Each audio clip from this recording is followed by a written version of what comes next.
What's up, everybody? Welcome to another Monday live stream. Feels like it's been a while, but it only been a week, right? I was there last week. Good to see you. Good to have all of you guys back watching the show. I cannot tell you how much I appreciate it, especially when you like, when you subscribe, you ring the bell so you make sure that you get the notification when we're going live, like we're doing right now. If you let me get some stuff out of the way on my screen over there, it will give me time to tell you, hi, my name is Guillaume. I'm a live sound engineer. I talk about the wing. I talk about anything that has to do with live sound. Well, as much as possible. You know, I want to try to diverse into, you guys remember the studio stuff, right? Talk about the SM7B, about using these live, work great on drums. We talked about that last week. If you didn't watch the show last week, you should probably watch it and make sure you don't get scammed like I did with SM7B. First, let me tell you, I've already told you everything I had to say. Let me say hi to everybody who is in the chat right now. Patrick Gilles Maillot. Bonjour la France. Hi everybody who speaks French in the chat. Always a reminder, if you guys speak French, si vous parlez français and you need help with the wing, si vous avez besoin d'aide avec la wing, il me fera plaisir de répondre à vos questions. It will be a pleasure for me to answer all your questions in French, because I try to be open here. You guys that don't understand French, I'm sure you don't mind waiting a few seconds to help somebody that has a problem or a hard time reaching out information in a language you understand. If you out there spoke more than one language, you totally understand what I'm talking about right now. And if you don't speak two languages, well, this is something I would suggest you to do, because my first language is French, and I've learned English over the year, and it's been open-minded for me. But okay, let me say hi to everybody else. Dallas Phil, what's up? Dallas, Texas, homeland of the everything bigger, better, bigger in the States. What's up? New York City, my almost neighbor, 6 hours away. I know you're too cool for school, but you know, New York City is a cool place. It's been a while since I've been there. What's up, Charlie? Thank you for being a member of the channel. Yeah, quick side note here. If you guys want to support the channel a little bit. Sweden, hold on, Rob. Calm down. I need to talk about the members. People that want to support my channel. You have two options. You could be a member, just a regular channel member. It will put your name in green in the chat, give you a little cool star. I think there's an icon on my face that you're allowed to spam in the chat if you are a member. And if you want to super support me, you can become a super member of the channel, which give you 1 hour of free time with me every month. So if you want to, you know, go over the wing and learn over a couple session with me, become a channel member, it will give you access to me with this setup right there. Oh, and by the way, I got something cool. How about that? Wing screen, my silly face in the corner. It will give you access to all that stuff and all that brain for 1 hour. If you are a super member of the channel, you just have to send me an email. We book an appointment together with my busy schedule, with your busy schedule, your different time zone than I am.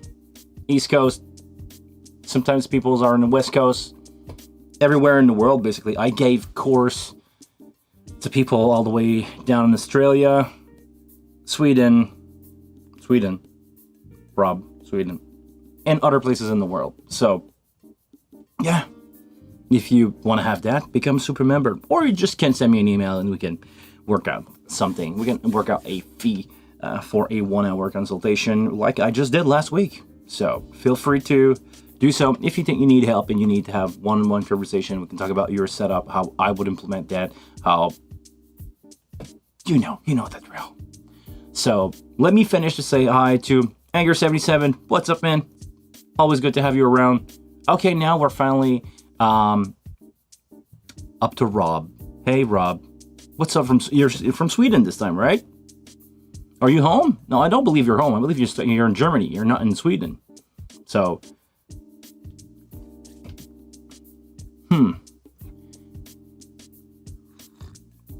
Hope you're in vacation. Hope you're enjoying time off in vacation. If you have the chance to do that, lucky you. I'm really needing some vacation, but I'm going to tell you guys a secret. I didn't tell that to everybody around me, but I will tell it to you. Just keep it a secret, okay? I only have 6 events in the month of November, and I'm trying as much as possible to keep it that way because I just finished way too many gigs. I got a couple big week ahead of me, like 5 or 6 shows a week, gala, TV gala, stuff like that. And after that, I'm almost in vacation for 3 weeks. Only have 1 gig over 3 weeks. So don't tell anyone because my schedule is gonna get full. People will call me and they will play on my feelings like, "Oh, Guillaume, we would like to have you as our sound engineer because you're the best." Some people do believe that. I don't, but some people do believe that. So they will try to hire me. Please don't tell them, but know that in the meantime, I will have time to work more on the channel. I will have time to work more on the house.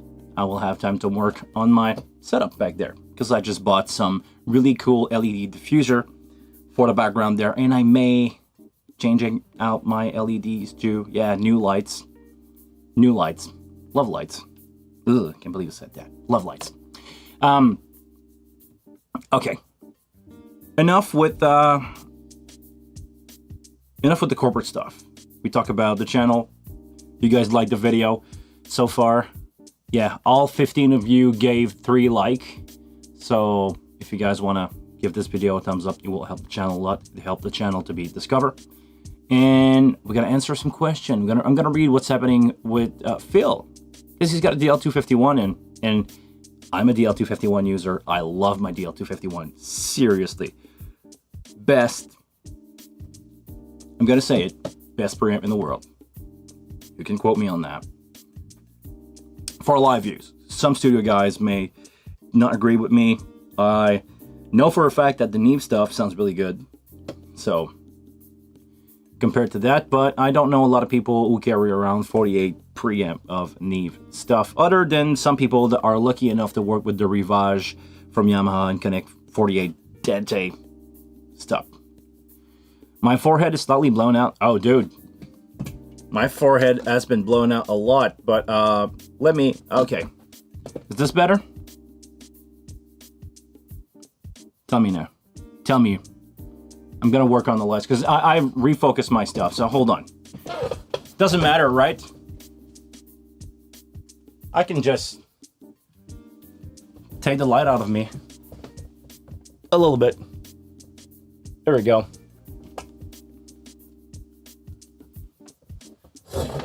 How about that? Am I too dark now? I believe it's gonna be fine. Let me know. What's up, Scotland? Scottish friend. Always a pleasure to have you around, Neil. Better? Okay. Something from the top. Well, everything is top lit here. And I need to read. I seriously, if anybody is really good with cinema lights, let me know. Send me an email. I'm in need of help. I just don't know how to work this out properly. I'm not a light engineer at all. I can turn some light on with consoles. I've done, smaller show with a couple LED lights and make sure that, you got something's going on, but I'm not really good at designing stuff for cinema. I've watched videos and videos on how to do proper lighting. I'm just not getting there. This is the best I can do so far, and it's fine at best. So if you guys have some video skill and you want to trade that for wing courses, we can do 1 hour.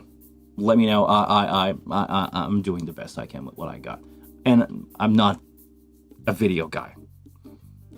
All that stuff is new to me, and I don't have a lot of time to learn it. So I'm just flying by the seat of my, how do you say that? Flying by the seat of your pants? Basically, skin of my teeth. Okay.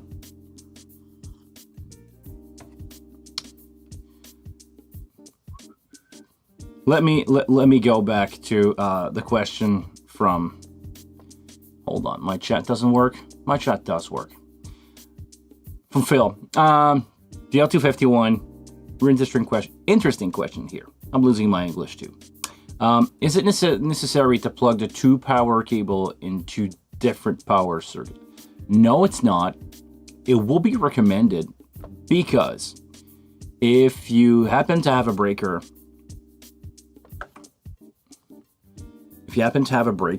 that for some reason, you know, a big subwoofer power drop and you blown out one of the 2 breaker, you will still have a show running. I know your console will probably be on a single, you know, outlet, but most pro console have 2 power supplies, and most pro stuff has 2 power supply, like computers, just for redundancy in case of a power failure. If your whole system is shutting down, well, your whole system is shut down. But you don't need, but it's preferred to have a power redundancy option. This is why all these units have 2 power leads. In case of a power supply blowing up on you, it can happen. It happened before, especially in the States where you guys has rough power, I would say. Yeah, it will be a better option, but you don't need to. I'm running my DL251 with a Y cable. I've built myself a Y IEC cable with 1 plug, 1 male, 2 female output. It's legal here, by the way. It's not illegal to build those kinds of power cords. In some province of Canada, in some other country, I know those are illegal to work with. But here, it's not illegal, so I'm allowed to use this in the province of Quebec. I've done a couple of shows with it in Ontario, and nobody seriously is going to come out and watch for that stuff. Well, they're going to come out, watch the power, like the distro stuff, but nobody's going to come in my rack and look if I, like, jerry-rig myself. I think it's the right term, jerry-rig. Or if I just DIY myself a Y power cable, nobody will complain about it. And if they does, well, I'm just going to unplug one of the power and we'll be up to standard again. But seriously, no, you don't have to. It will be recommended, but you don't have to. If your country allow, actually, I don't know if you, well, Phil, you're in Dallas, you're in the States. A lot of company here run TL4 connectors. Those are 2 120 volt phase with a ground and a neutral connector. If you have the option to build yourself a TL4 to 2 IEC connector to give your rack 2 separate power line, 2 separate phases for power, it will be a better option. If not, just 2 regular power cable, plug them in the same outlet, plug them into 2 different outlets. It's not going to change much in the day-to-day use. Only if you have a power drop, then it will become useful. If you're running a UPS, because I know a lot of people running UPS, plug them in the same UPS and it will be more than fine. It will basically, the way it works is if you have 2 different circuit, if one circuit goes bad, you're still running power. If you have the same circuit but 2 power supply, if one of the power supply run out, you still have power. So it's just redundancy. You don't have to. You said my home is old and doesn't have ground outlet. Should I refrain from using the DL251 at home? Well, I would not use any power stuff in that home just in case of like killing yourself because you don't have a ground. If you have the option, if you have the knowledge to run a ground wire, this is a thing that you can do by yourself. You don't, well, here in Quebec, and you make sure that you are not doing something illegal in your place of residence. I've myself run separate ground wire for a room before. I used to have built a studio outlet plug at my parents' house. I took a wire from a real ground wire that you can buy at any renovation store. I've run a big, like really big copper wire all the way to a plug.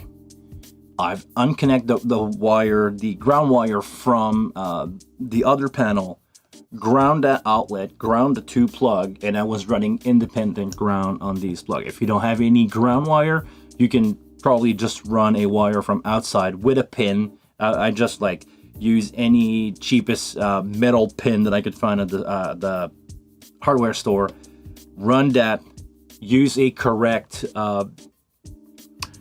connector for the ground, which they were selling there, but a long wire, run that to the plug, and I made myself safe using that wire. The reason why I did a separate grounding for my home studio was to avoid any grounding issues, and the fact that I was still running a ground wire from the panel until about that from the plug and using a different ground. So I'm sorry, I tried. Will ungrounding affect AS shielding capabilities? Yes, it will, because you're basically what grounding is doing. And if anybody in the chat have any other input on that, feel free, because I've studied electricity at school, but I did not study electricity for home. I studied electricity for theater show. So I'm talking about running cam locks, big 4-0 gauge, which is about like really too big of a wire to run shows. I've learned about that. I've learned about grounding, and basically what grounding is. It's there in case of static electricity or electricity leaking or a unit emitting unwanted electricity to the chassis, like a console. Let's say that you have an electrical problem with your console, it will send out electricity to the chassis. So if it's metal and your feet are on the ground, and you're going to become the closest path for that electricity to run. So, sorry, that's important. I should burp and do this, and having some coffee before that. Grounding is there to be the shortest path for the electricity to run to the ground. If you have a wire that has almost zero resistance for the electricity to go from the chassis of a console, a effect rack, a DL251, if you have a ground wire that is really a good conductor for that electricity to run to the ground, it will. When I say ground, I could also say to earth, ground, to basically what it does. Electricity want to go somewhere that is attracted to, and here on planet Earth, it's attracted to earth, to ground. So the fastest way to get rid of unwanted static electricity and or electricity that should not be leaking from a device to the earth is a ground wire. If you don't have any ground wire, you're going to become the next closest conductor if your foot are on the ground and you touch the device. And that's true for anything. If you become the path for that electricity, you're going to get electrified. You're going to get an electrical shock that can cause death in some cases. So to avoid you being the closest thing to bring that load of electricity to the ground, the earth, you put a ground wire, because it will have less resistance than your body, because your body has a resistance. It will have less resistance than your body, and so we'll choose that path. It's that path instead of going through you to go to the ground. So if you have a house where you're going to have a lot of gear, and you don't have ground wire, I would say run yourself a ground wire, connect it to any really good conductor that is in the ground.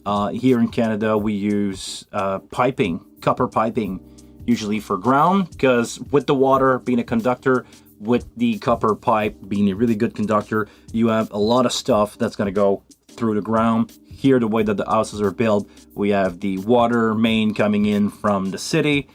It's a copper pipe that goes through my basement, going out to the street. So it has a lot of earth material connected to the water, also helping to conduct that, the pipe itself, and we connect the panel with the ground wire to there. So if you have a really good water pipe, copper water pipe, it has to be copper.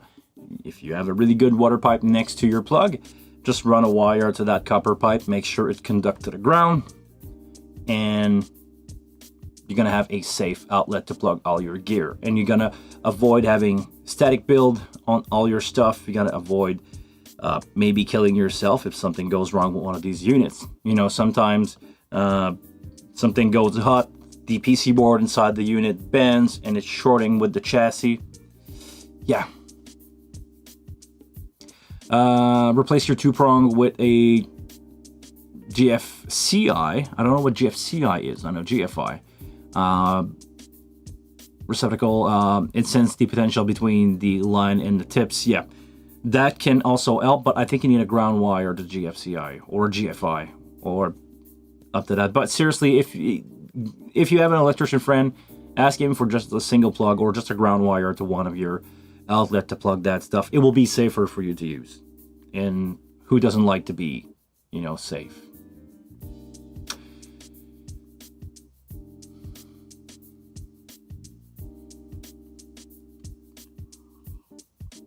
Yeah, it would just be better to have a ground wire. I'm not a electrical guy. I'm not an electrician at all. I just know some stuff from what I heard. Do not take this with a grain of salt. And would GFI offer protection over an AES? No. It will protect the device from getting static accumulation, but it will not protect the signal. So, honestly, if you have the option, get a ground wire. Really, really, really important. I don't know if it's still legal actually to have a house with no ground wire, but it's all a matter of where you live. So. Really interesting, Patrick. Thank you for sharing that. Actually, in France, connecting ground to water copper pipe is prohibited. Plus, most of the water supplies come through plastic. Yeah. We have here something called PEX. I did my whole house with PEX, but the main line from the city is copper. So, pipes is no good for grounding. Okay, I didn't know that. Well, actually, if you have a lot of plastic, it doesn't work. Okay. If the stage box is not earthed, the microphone could also act as a ground connection via your body. Yes, this is true.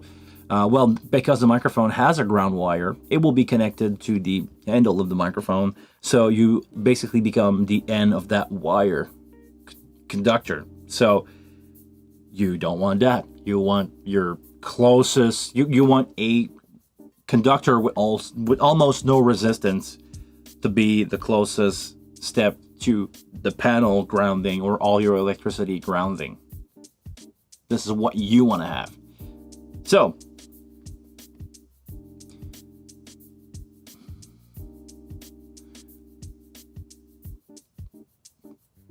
your proper grounding is done through metal sticks into the ground. Yeah, metal rods into the ground.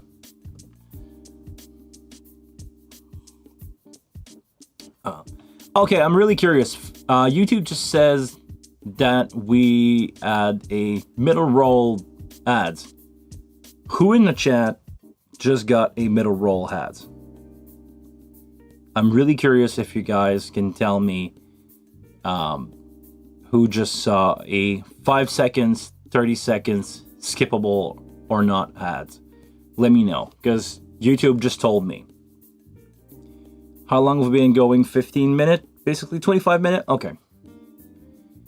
You got ads not here.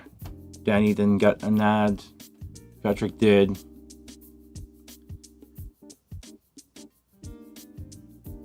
But why you just got a Maserati ads? Okay, well, I don't know what you're looking on the internet, but apparently YouTube want you to have Maserati.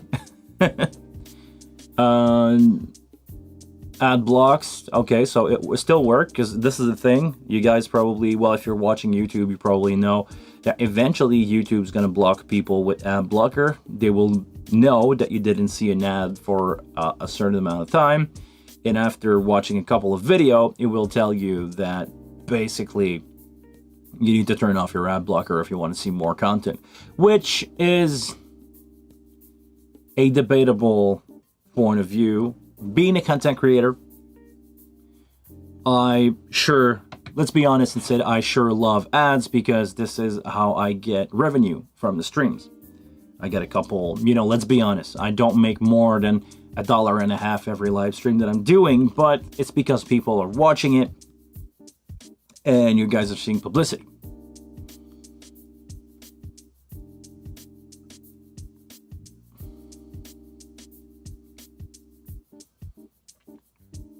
Watching on 2 devices, okay, thank you very much, appreciate that. 2 viewers.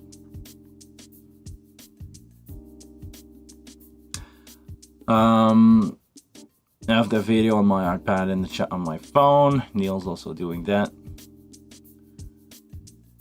Get an app on the phone, but not on the iPad. Well, maybe because it's the same account. Maybe you're logged in with the same account, so it sees that as one device, or 1 ads per account, not per device, which makes sense.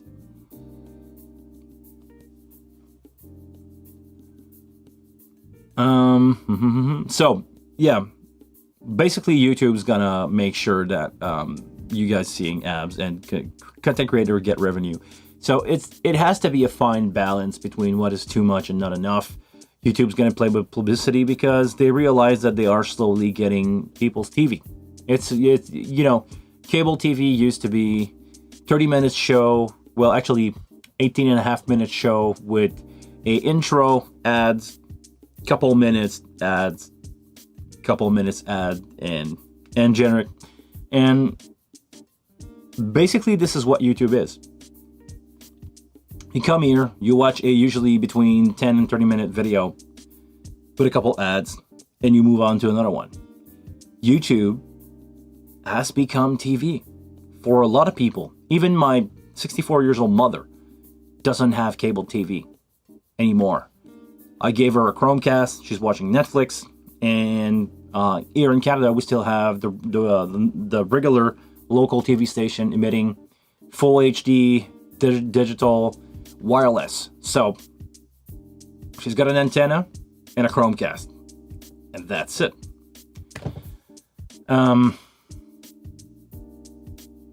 So ad is the way to go, but it has to be moderate in the sense of, I think, ad maker or business that want to get advertisement should pay more, and we should see less ads, and they should be charged more for us to see it, especially when it's targeted publicity. But that's just personal thought. Like the Maserati publicity, if you are a customer or a potential customer for a Maserati car, they definitely can afford to pay a couple dollars for a single ad for you to watch. If you pull the trigger on a $500,000 car, they can even pay more than that, more than a couple dollars. Yeah, I know you're not. Well, no offense. I wish you were. But if they target publicities like that, and YouTube is getting more and more information about all of us, let's be honest, they should give the creator more money. I agree with that. They should charge the business way more, and they should have better targeted ads for you to watch. That way, they can really target their customer. You don't get a bazillion ad a day. You're only gonna get maybe, let's say that you're spending a whole day watching YouTube video, you're gonna watch 100 video. Maybe you're gonna get 20 ads on 100 videos. but they all make sense to you, and they all have the option for you to pull the trigger on something. So this is why you would work more. I hope this is the way that YouTube goes. Like, you have a pre-roll ads. You have to sit through that to get your candy, basically, which is your video. You're watching that, and if it's a good ad, and there's a 50-50 chance that you click on it to maybe look at the product that is advertised, it should work way more than a couple cents or a couple pennies right now. So, oh,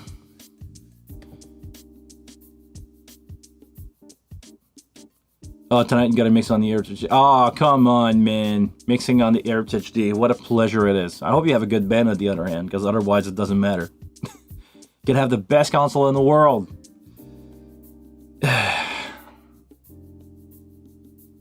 Man. Do you get more money from the Maserati ad for, say, a pasta sauce ad? I don't think so. I believe it's the same price per ads, but I'm not a ad expert. Honestly, I don't make enough money with YouTube to really dive into that stuff. I just take the few, let's be honest, the few dollars, because no $100 here, the few dollars that I can make with YouTube, I don't care. I spend my time somewhere else, because it doesn't worth it. Money is not a concern here for YouTube. Of course, I like to have a little money from there to just add on some stuff. You know, it justify for me to buy a new camera lens, new other stuff. Well, it doesn't pay for it, because so far in my whole YouTube career, I did not even make enough money to buy myself a wing over the few years, and especially not my camera that is half of that. Maybe I made enough of YouTube to buy a lens, maybe two, and that's about it. So money is not an issue. If I ever, for some reason, get a bigger channel, maybe I will investigate into that. But honestly, let's be honest with you, I've reached the impossible already. I was not hoping to get 5,000 subscribers on my YouTube channel. I don't know where I'm going with this thing, to be honest, and this is a personal reflection that I had for a few weeks now. I made the video where I say I'm taking a break, and I made that video around the time that I've reached 5,000 subs. And I honestly don't know where I'm going with this. I honestly don't know where I'm going with the channel. I don't know how it's going to grow. If it's growing, what's the direction of the channel it's going to go. But yeah. And I will keep doing okay ban. Not what Heritage D like you will do. Some lucky of us will do. But yeah, I'm going to keep mixing band for a living. There's no way I'm going to switch to YouTube. All that to say, we should move on. And okay, speaking of money, let's go with a segue here. Phil, you say, would rather support you through your Amazon links, which I really appreciate. That being said, can you put American links instead of just French Canadian? Do you guys get the French Canadian one? It should be in English at least. And I would need to check that out, but I believe if you go through my link, you are still gonna give me a commission on that stuff. Even if you go through there and you search for your stuff, it should transfer you to the American website and give you a link. But I can try to have international. Actually, I need to look that up. But yeah, I can definitely do this and change it for the hundreds of video that I have. Oh man. Okay, I can definitely look that up. Thank you very much for pointing that out. I didn't know you guys were getting the French Canadian one.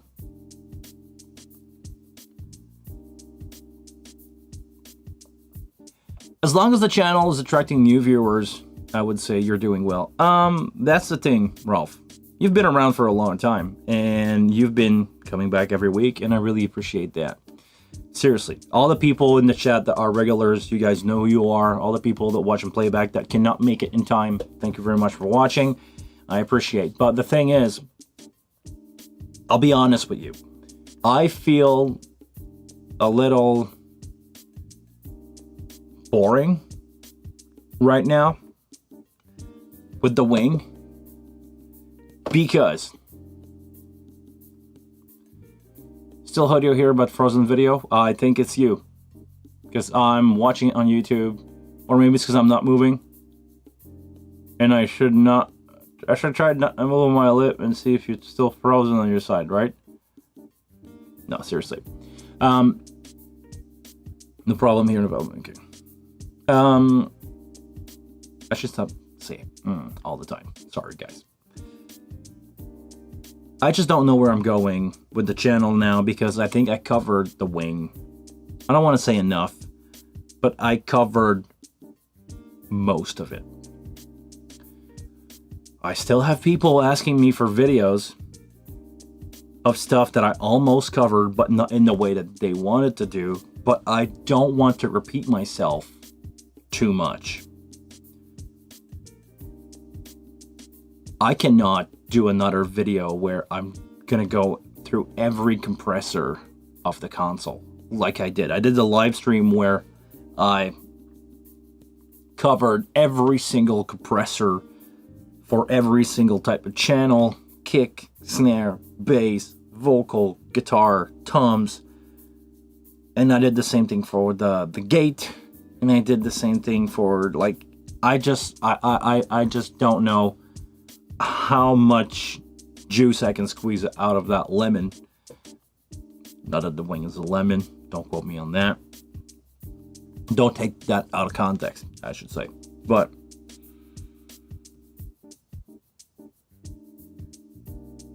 I just don't know what to show anymore.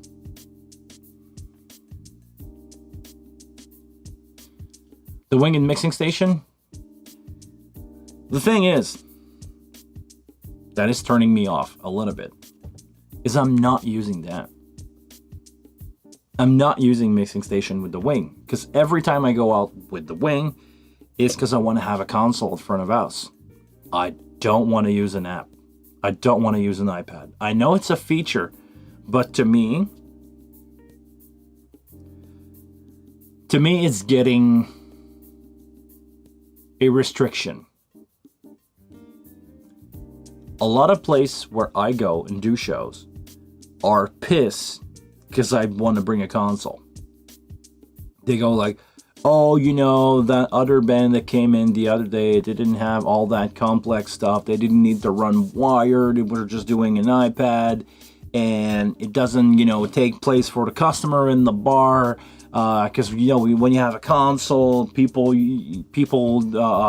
drink less because they're not having their full space, and it's disturbing, and it's getting to the point where it annoys me. It annoys me a lot to not being able to bring a console, where previously they were just doing it, but I cannot bring a console to anywhere I go because it's taking places. I want to have fader in front of me, because actually 2 days ago I was doing monitor on an iPad. I was asked to at first, it's a long story short, I was doing a wedding and they did not have they had 2 setup planned, and last minute it changed, so the band, instead of canceling me and paying me anyway, they said, well, do you want to come and do monitors with an iPad? And I said yes. And it was such a long process for me to move around on the iPad that I said, I wish I had a console. And again, I wish I could have a console every gig that I'm doing, just for the ease of use and being really fast at doing, especially monitor. Mixing front of house, it's fine. I'm doing it all the time. It's fine. But doing monitor with an iPad, it's not quick enough to solo something, go out, change page, go to that mix, listen to that. Now, okay, it's not the same part anymore, or the singer is not gonna sing, because while I wanted to listen how the vocals sounding through in-ear monitor, I end up like doing all those manipulation and going to the guitar solo. So I'm just standing there waiting for the guitar solo to end and the singer to go on, and it's the other one singing that part. So but I'm not changing mix because it will take me a long time to go listen to somebody else mix. So if I had a console with quick access knobs, user-defined knobs, I could have a mix on the tip of my finger, having auto solo change, and just go like bang through in-ears.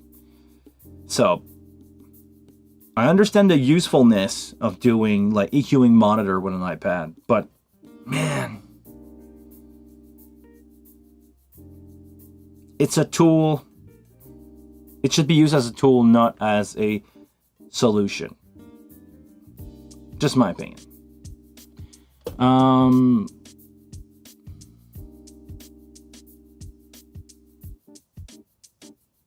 Wingscene, save and recall. What's the difference between save and save with scope, recall with scope? And they're not all the same. You can control recall scope. Yeah, I need to do a video about the library. The new library, I think, is yeah. Are you using AGC on your cam? What are you talking about, Rob? AGC, I don't know what AGC is. Real mixing surface, agreed 100%. Yes. Trying to mix from an iPad is a joke. Well, it's fine. Again, it's fine for doing front of house for smaller setup. Like yesterday, I was doing a 7 input band with a kick, a tambourine, 2 acoustic guitar, ukulele, and 2 vocal. You know, it's a single page on an iPad. I was using an X32, so Behringer app, X32. Did the monitor, 2 smaller monitor, and all they really wanted was, guitar. A little bit of guitar and vocal in the monitor from each other. And that's fine. But doing a 32 input band with 16 output, or actually 14 output, because I'm going to use the plan that I had, the situation that I had on doing a wedding Saturday. I had 7 people, stereo mixes, drum, bass, guitar, 2 brass, 2 vocal, 2 lead vocal, corporate gigs. Surfing around that was painful. Not quick. Not that easy. So, this is why I'll be honest and say I don't want to use Mixing Station with the Wing, because I don't want to use an freaking iPad app when I can bring my console when I'm doing festival with bands. So, yeah. I think we can all agree on that. Let me go back a little higher in the chat.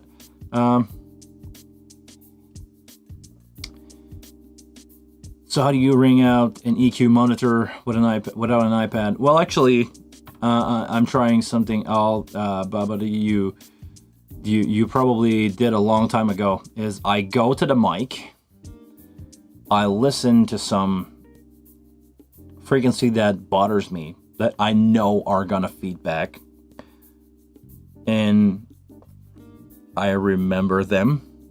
I go to the EQ of my console, I cut it out.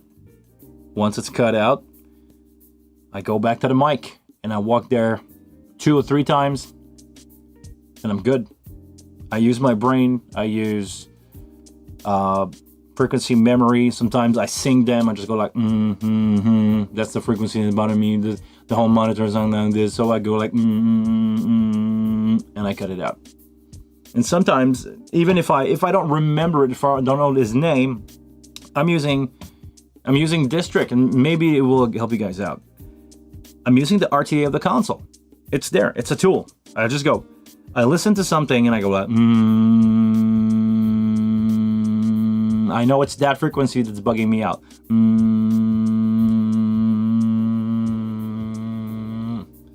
And I cut it out. I'm using those tools And I'm using my I'm using my memory basically to check out these frequencies. And when something in the higher range is bugging me, I just push the fader sometimes. Go like, yeah, okay, good. I go like, whoop, and it's gonna feedback and whoop, and I cut it. And that's it. This is how we're doing it. By ear, and I go back to the mic and I listen to it, and it gives me time just to clear my mind in between the time that I walk in and out of the console. I do this one more when I'm a monitor guy than front of house, because front of house sometimes it's really far away, but I do this. Or sometimes when I'm at front of house, now I just don't care, and I'm using a floor monitor. Like the same thing that the singer has. Floor monitor there, and I'm doing monitor. You want me to do monitor from front of house? Cool, give me a listen. Give me a listen monitor, and I'm just gonna have my listen monitor there, and I'm gonna change while I'm doing my stuff and go to the monitor mix and go like, okay, it's there. And I turn it off just for a few seconds. I know it bothers people in the crowd, but you don't want to pay for a monitor engineer? I'm sorry, you're gonna have to. I'm gonna do my job the best I can, and having a floor monitor bothering people next to me, it's gonna be the price you will have to pay for me to do a really good monitor. And as much as sometimes the venue don't care about it, I care about what my bands think of me, and I'm just doing it because they are happy. I make better monitor for them. So,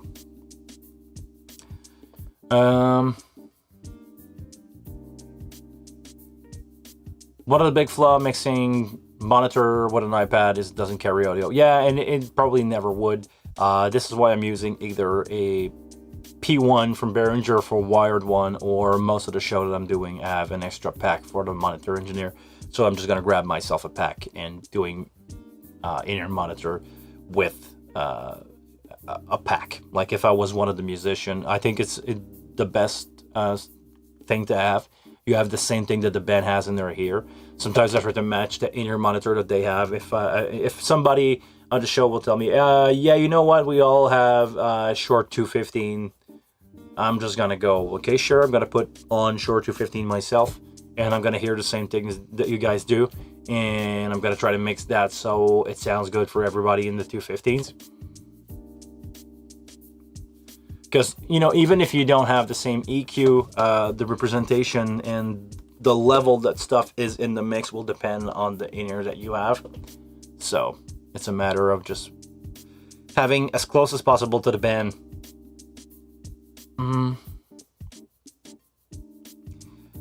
The other place in ring out monitor or making monitor mix change on a floor wedge where you can stand next to the singer is certainly one of those. Yeah, definitely. And I go, if I don't have my iPad with me, and I've done it before. Seriously, I've done it before. And I'm still doing it from time to time. But I prefer to go just standing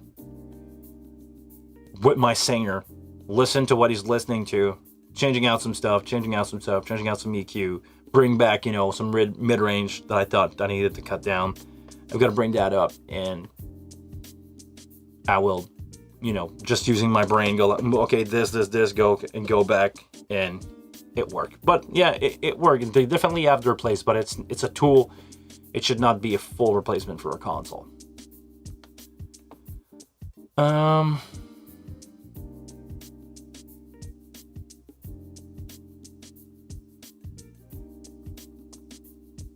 Yeah, we all love physical fader, right? Oh, hold on. A lot of stuff happened in the chat here.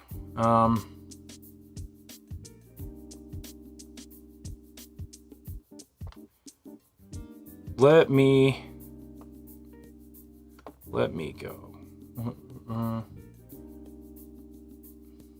iPad and dry apps for mixing is good for simple quick fix, but not a mixing solution for FOH. Yeah.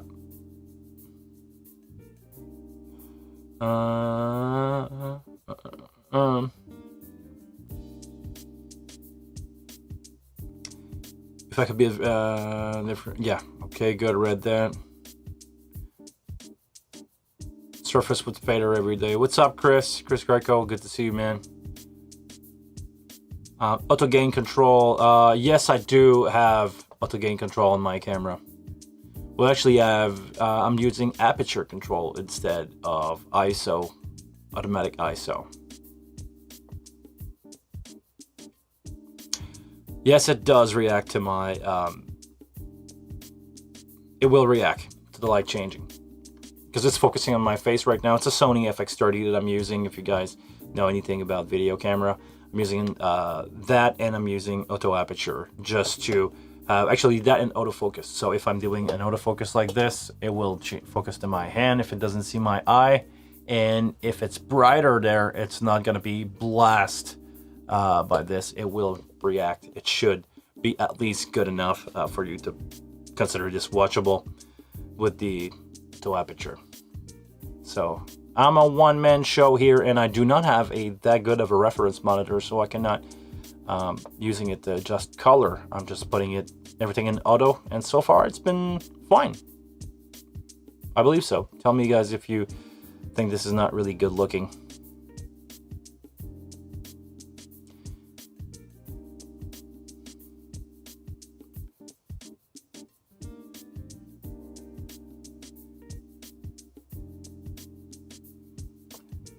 Cranking your floor monitor in a club situation is a good way to get people bugging you to walk away. Well, I don't blast myself, seriously, with listen. I just, you know, I'm just like, listen to it. But yeah, I don't do that often. Add again. Okay, thank you very much, Patrick. And now I'm back. What's going on? So I find doing monitor setup using iPad take longer than the console. Yes, it is. The reason being that the band becomes more and more picky that you're standing there with the compared to the old style. Oh, actually, no. To me, it's easier. Well, I don't do monitors that often, to be honest. I'm doing in-ear most of the time. Wireless and wired, depending on the situation, and the bands deal with themselves. I only take care of monitor, and now I'm touring with only one band that has both. The singer has 2 floor monitor and 1 ear. I need to fine tune that every gig. That's the challenge, but yeah, they're not picky. Everybody, well, once the band is set up, it's just small adjustment on the venue, and everybody's usually gonna agree. Go like, oh, today do you think that because we changed the DI on that? Do you think the keyboard is a little louder? And I go, everybody, okay, everybody has a keyboard a little louder. I just turned the gain down 1.5 dB, and everybody like, okay, it's back to everybody where it was in the mix.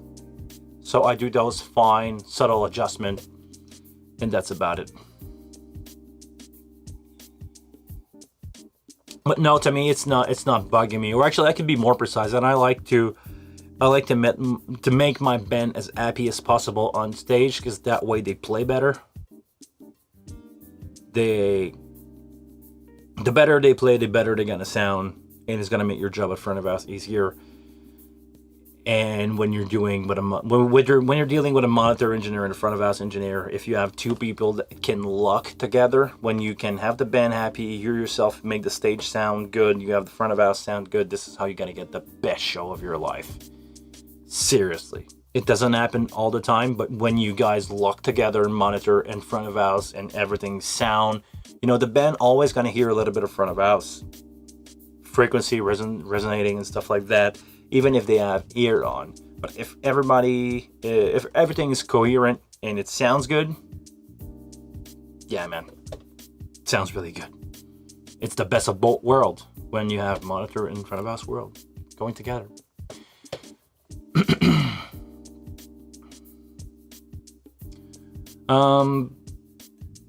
Hello, Guillaume. Hello, Guillaume. I was wondering how you deal with the fact that you need to bring power to the DN9610 on festival. Actually, I know you posted about that, and I wanted to reply. Or I don't know if it's you, but somebody asked me about that. I imagine that you would need to bring power on a truss 15 meter in the air, or you would have a separate dedicated audio for that, or a cable passage which to the end will not fit for sure. What I do is usually, well, it's 100 meter. So I try to place my repeater at somewhere that makes sense for me to have power. Usually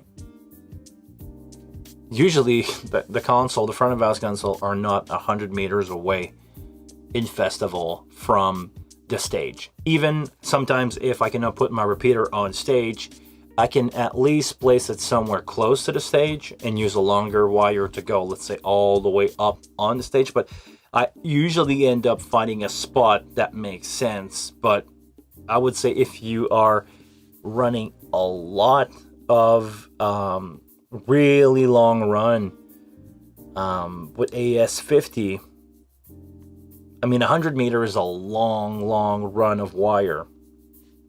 You basically have two options. You can put it in a truss somewhere and have power delivered there somehow. You know, everybody has something in the truss that can give you power, so you can probably run out of a power bar there, or from a light fixture that has an output, and you can you can figure out a way to get power up there to that device.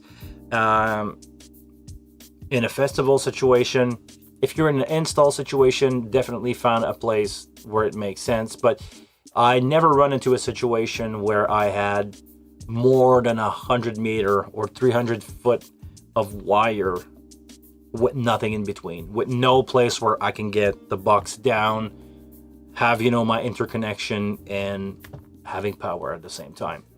If you are doing this, the other option would be to just run a regular wire, run a single wire with your Cat5. If you're doing in the air 100 meter, get some power, tape the box around that cable pick, and there you go. I don't know. It's a trick question, but usually I end up putting a wire from the console all the way to the stage, plug my box there if I cannot reach where I want to go, and that's pretty much it.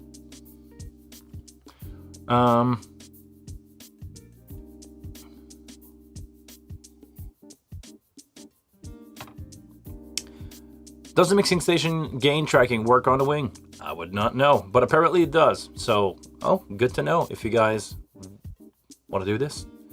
Yeah. Andre, hi. Have you used shotgun mic to record the crowd for live stream and recording? If so,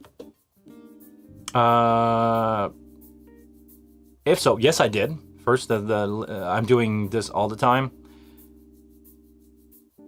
Where have you put the mic? The Ben jumping on stage might cause them thumping sound in the audio.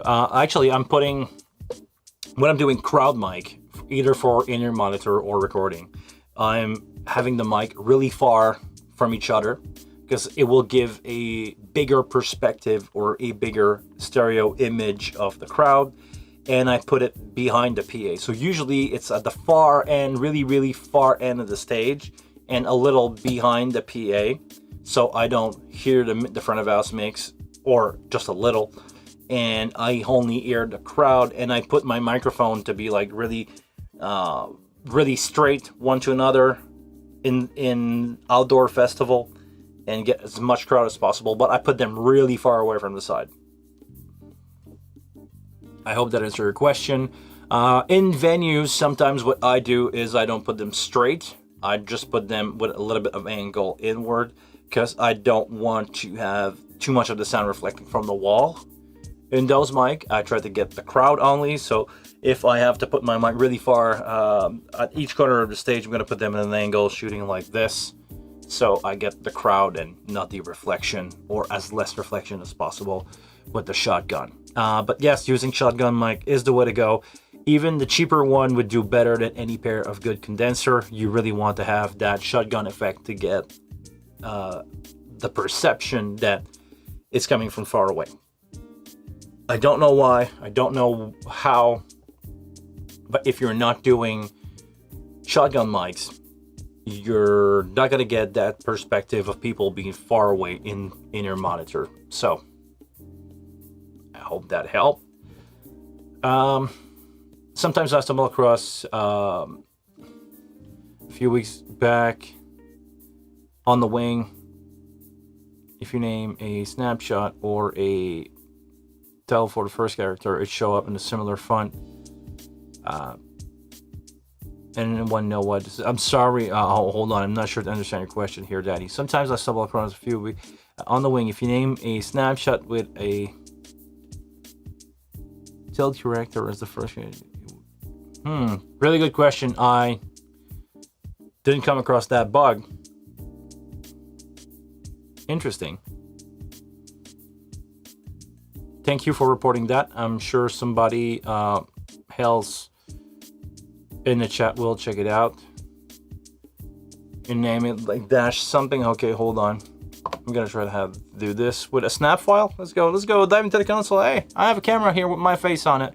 So we should use this, right? If I'm creating a new snap file, and I'm gonna name it with is it this one? It's that character.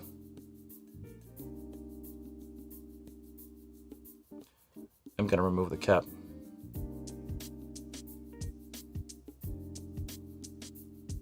Something.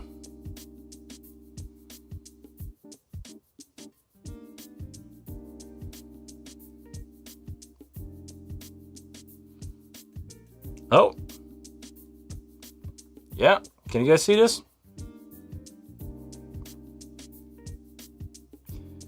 I'm gonna try. Actually, so I just created a snap file of my show, so I'm just gonna load this just for fun. Go load.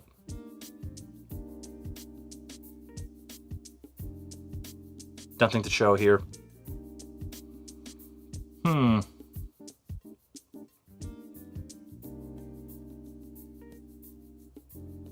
Just let me go back to this one.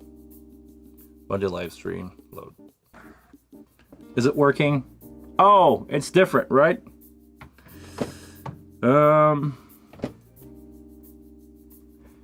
gonna need to crank that output a little bit, right? And maybe some compression going. There we go. And a little bit of yes.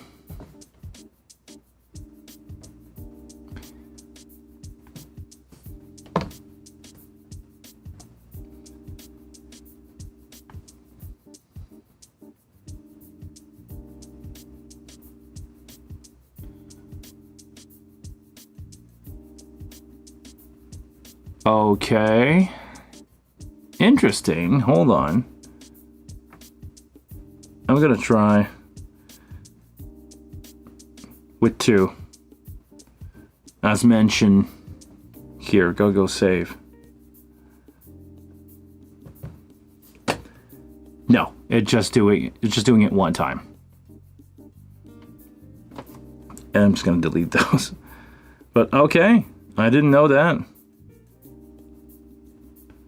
Really interesting. I guess this is a little bit of a... Oh, and I just lost all my keys. Oh no. Oh no, guys. I did not save my show file. So, hold on. All my custom controls are gone. So I cannot end the stream by pushing my button as usual. Well, it's never working, so it's not going to change much. But okay, I did a bad recall there. Interesting feature. I didn't know that. So maybe it's a UI thing.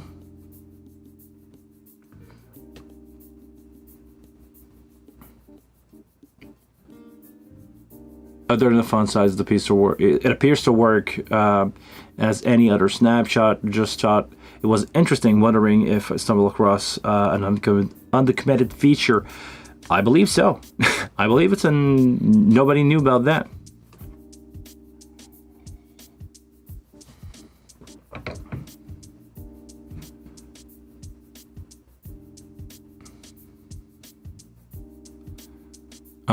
Okay, we're gonna check out Robert's theory here. Let's go.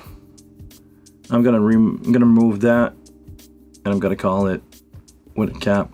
Hold on. I want to do something like this. You call it no, let's call it snap.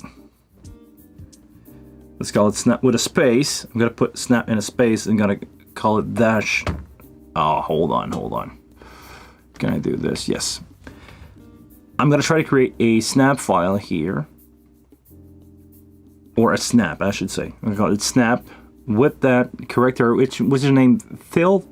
I never, sorry, you're over the limitation of my English speaking at this point. So this character, I would need to Google that, and call it this character something, which is this character here.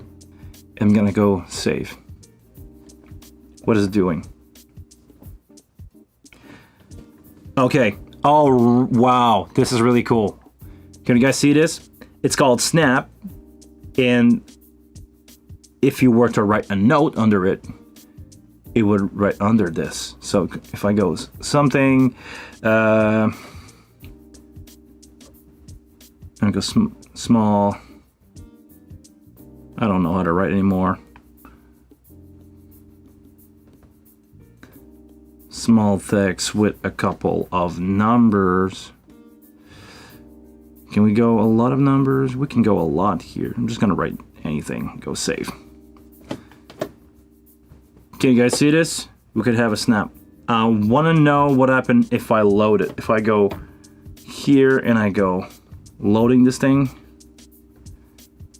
Okay, it's not displayed here at the top. It just displays snap, but it could be a really cool way to do this and have, you know, scene 1, this interaction under it, scene 2, this interaction under it. So you can use it to write under the text.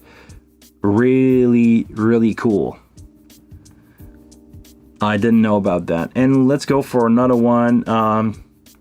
What rubber? No, Patrick, you said that there's another character that will make the bottom text white. What is it? If you don't mind telling me again, what is it? Or where is it hiding?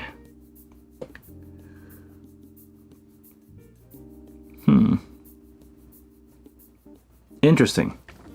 Really interesting. I think you just discovered something. I think it should not be done this way, but you apparently figure out a way to do this, Danny. Really good. I'm actually the pipe character. I think I'm gonna do a video about that. Thank you very, very much. I want to share that with people. I'm gonna do a quick one right after that we're done with the show. Thank you very much for doing so.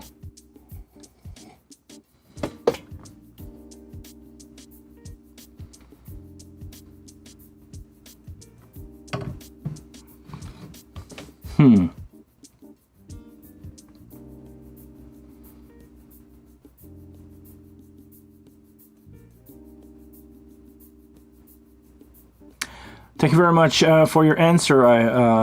It helped a lot. I'm using Tuconizer, the ME66 mic. I've never worked with those before. Recording them the first time, so you don't want to F it up. Well, you're not going to F it up. It's going to work. Just make sure that they are really far away. You want your crowd to feel as big as possible, so that's going to work. Well, thank you, Rob, for pointing that out, and I think you're just gonna help a lot of people having snap file with notes on them using this. Patrick will test with the dev team. We'll check out with the dev team. So yeah, we definitely. Well, I'm gonna do a video about it, and we're gonna make sure that this information is available because it's a really cool feature. You could have short name and long explanation according to them, and it's not too big. So yeah.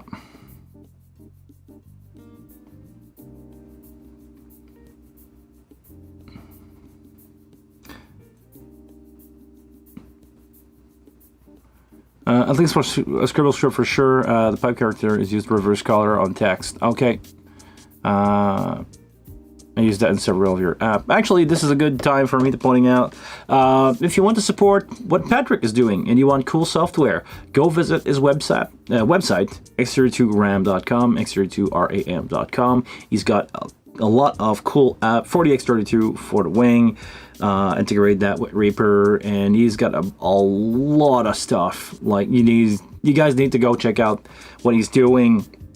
He's got a app that runs on a separate computer, not with the console, on a separate computer, Windows-based mostly. Some of his apps are compatible with Mac, that allow you to take stuff from a SD card, record it to another one by punching in. So a lot of people request me or ask me if it was possible, or ask me to request if it was possible to have playback going and to overdub something on it, like a recording studio, because the Wing has the option to do this, but the SD card do not allow you to punch in. Patrick's made a software that allow or save all the trouble of like enabling recording and stuff. He's got a software that allow you to just go bouncing back and forth between two SD cards to do punch in over recorded stuff. So if you want to record with your Wing but not using a PC, it will be the best software for you to get. And that's just one of his software. So please go check out his website, x32ram.com, x32ram.com.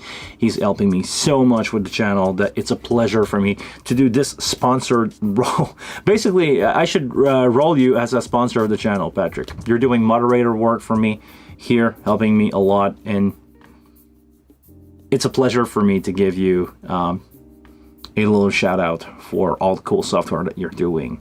So he's got a lot of those, and that's just one that I'm telling you. So guys, go check that out. Now I have a notification from YouTube that tells me that in 10 seconds you guys are going to see an ad. So let me know if you guys see an ad in 2 seconds. 1 now. That will give me time to read out Félix Rondeau-Simard. Hey Guillaume. Bonjour Félix, j'espère que ça va bien. I'm building an EM rig, so in-ear monitor rig, and I was wondering if you had any suggestion on a good rack mount console without fader. Hold on, a lot of stuff happening in the chat and I cannot read that. So for a in-ear rig console without fader, I need 16 ins and 10 out, and the ability to run USB input. Well, the best option for now will be the X32 rack for sure. I believe it has exactly that amount of feature. An X32 rack by itself has 16 input plus 6 line in.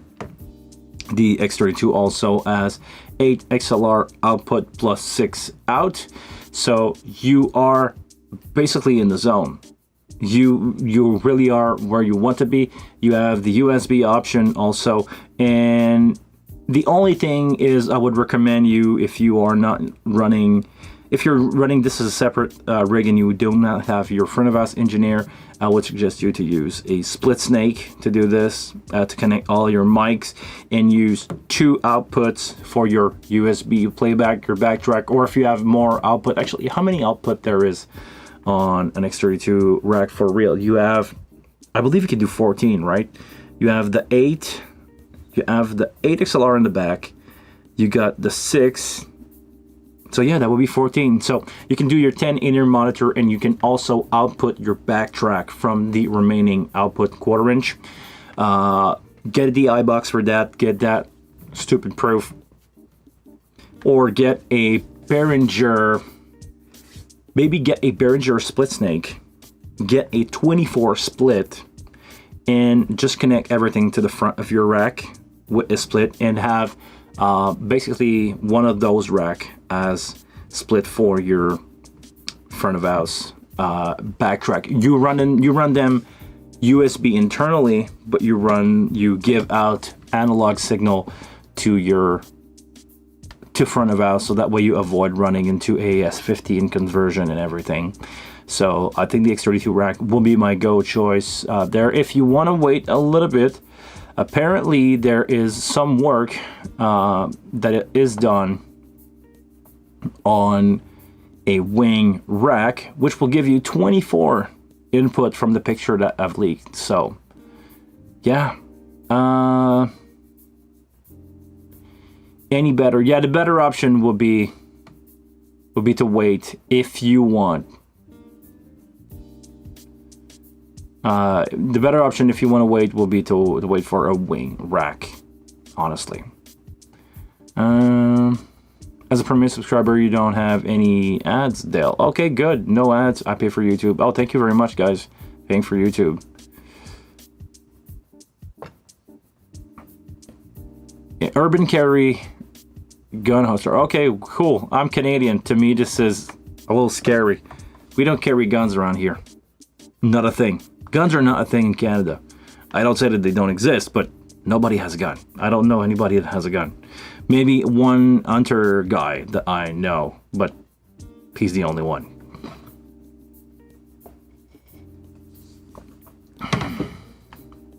The Soundcraft UA24 would do this as well, but I cannot recommend it though. Okay.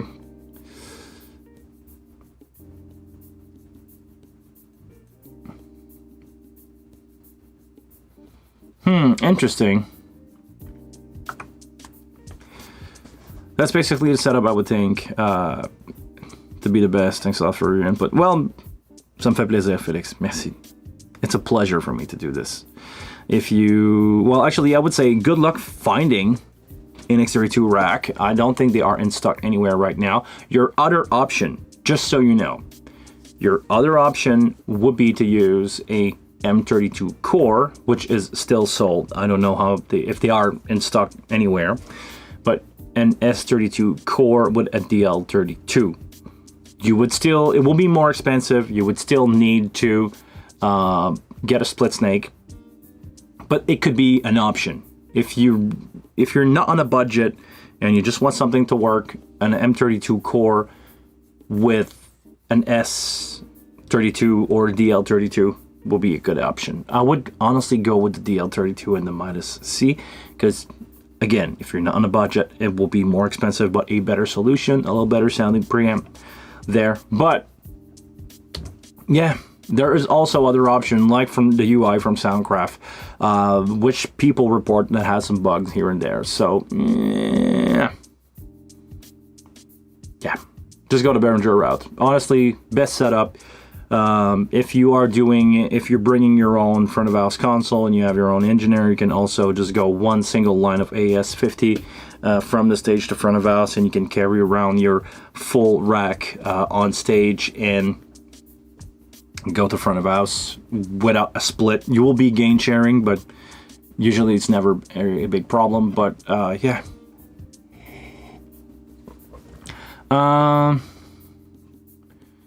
Small Fund tech support for file name just confirmed by the Behringer devs. Okay, cool. Thank you very much for reaching out. I will try to do a video about this because I believe it's a really cool feature. Before I release a full video about the library, because I still don't know it enough. Apparently this is a feature that you guys, some people knew about. I don't know if it was in the release document or not, because I did not have a chance to read it. But eventually, like I said, when things are slowing down, I'm gonna slowly have time to spend on the console, and I will have time to spend on doing video. So on that note, it's been a really long live stream. I hope you guys had a good time. A lot of people show up today, really appreciate that. We talk about everything, we've learned about something, and I will need to do a video about this after this coffee. On that note, guys, thank you for watching. It's always a pleasure to have you every Monday. Nobody read about that in the feature, so okay, I'm gonna leak it as a unreleased feature. Guys, always a pleasure to hear about you. I really like when we're learning about new stuff like I just did. And you guys give me an idea to pump up that YouTube channel. On that note, for real this time, I want you to please take care of yourself, and I will see you guys next Monday. Take care.